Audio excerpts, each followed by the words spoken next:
The immense force within the human psyche, likened to a torrent of majestic energies surging upward, consistently exerts pressure on the inner realms of the human ego.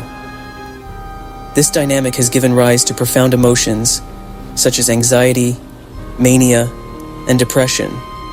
These internal pressures lead to an expansion, or even inflation, of the psychological and spiritual realms, resembling possession, while simultaneously projecting these magnified energies onto others.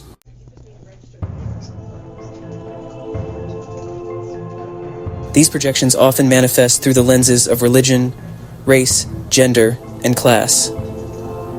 When we offload our grandiose emotions onto others in an effort to escape their burdensome weight, we only delay the inevitable onset of disorder. This deferral eventually transforms into hostile projections, accompanied by a cycle of blame. As the veil of unknowing grows darker, the concealed self begins to play a hidden role.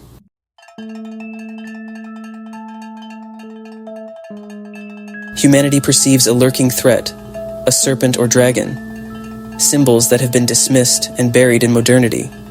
Yet, the spirit of this obscured dragon remains deeply embedded in the collective human psyche, its repression driving it into the shadows. In this concealed state, the dragon surreptitiously consumes consciousness, turning humanity into voracious and destructive beings who bring chaos and devastation. This turmoil fragments both personal identities and communal bonds. The aspect of the human ego, not yet consumed by the dragon, feels its alien nature, but struggles to recognize its origin within. Society, plagued by blindness, paradoxically becomes enthralled by the dragon's allure. This leads individuals to act as agents of their own destruction, causing harm to themselves and others.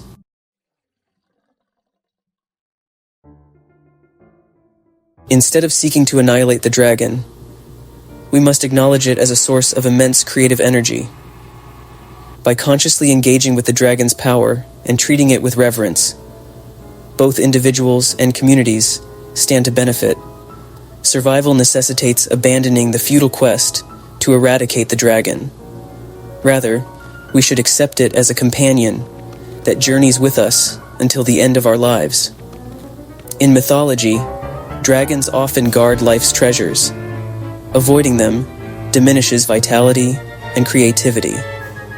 The unconscious responds in kind to how we approach it. Thus, we must confront this force wisely, with respect, and form a conscious bond with it.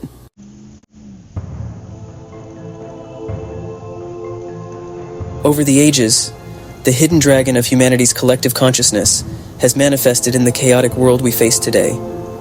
Modern-day dictators and sociopaths have risen to power, striving to reshape societies into a unified global system of servitude. Using strategies from the past, once employed to consolidate corporations and nations, they now seek to re-engineer humanity itself. Fear is their most powerful tool.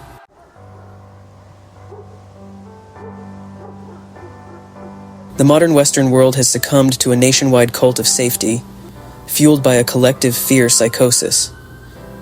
This has entrenched a slave mentality in the collective mind. We live in a time dominated by fear, possibly more than ever before. This is partly because fear generates immense profits and power for individuals and organizations willing to exploit it for their own agendas. However, we too bear responsibility for perpetuating this state of fear, constantly reminding ourselves and others of threats, whether real or imagined. Cultural narratives that shape our understanding of the world perpetuate this fear, passing it along unchallenged.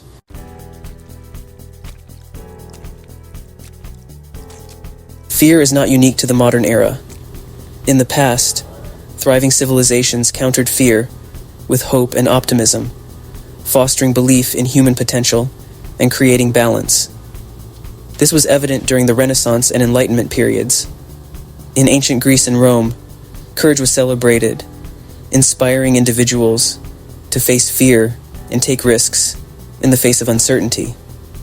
The saying, "Fortune favors the brave," reflects this mindset, recognizing that uncertainty brings not only danger, but also opportunity.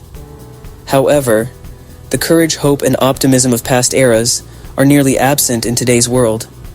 Consequently, fear has engulfed the masses.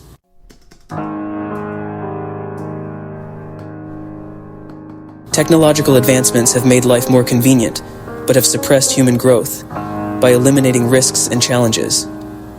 Today, risk-takers are often dismissed as reckless rather than brave, with their actions viewed as selfish and dangerous to society. Instead of managing risks responsibly, society increasingly opts for avoidance. Unquestioned quarantines and self-imposed isolation have become the norm, not just for the sick, but for the healthy, driven by irrational fears. This inverted quarantine reflects a society fearful of its own human condition.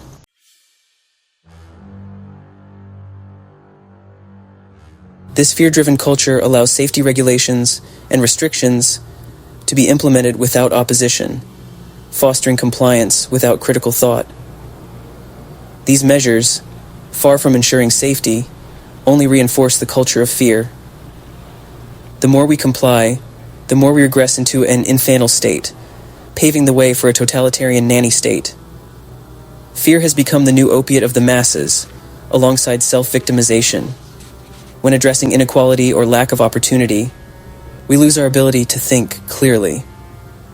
Criminals are often seen as products of dysfunctional environments, broken communities, poor parental education, and lack of love.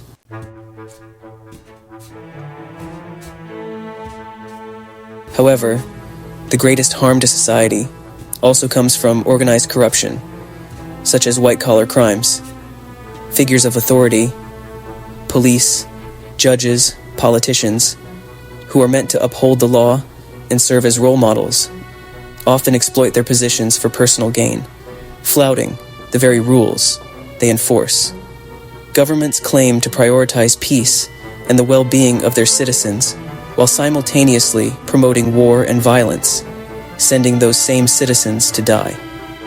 When those in power act as corrupt idols of success, it raises the question: how can individuals breaking the law be demonized when they merely reflect the behavior of their leaders?